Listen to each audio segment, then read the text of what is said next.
Good morning mga Dars! Ngayong araw ay magluluto naman tayo ng creamy mashed potato. Ilaga muna natin ng mga patatas ng 20 to 30 minutes. Ito nga pala yung ibang ingredients na kakailanganin natin mga Dars. Screenshot nyo na lang mga Dars.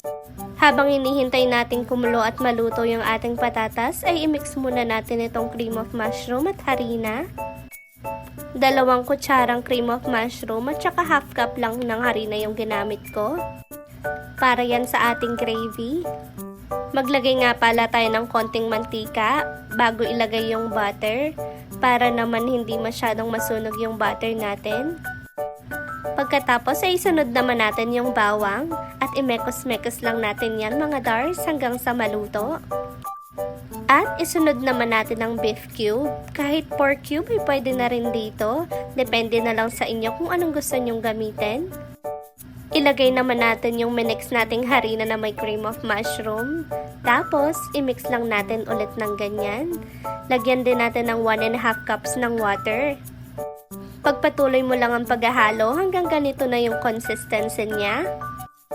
Napakasarap nito mga Dars at napakalasa talaga niya dahil nilagyan ko pa siya ng bawang at ibang pampalasa. Napakabilis lang talaga niya lutuin at napakasarap nito. At pagkatapos isinalin ko na pala yung mga patatas dahil malambot na yan.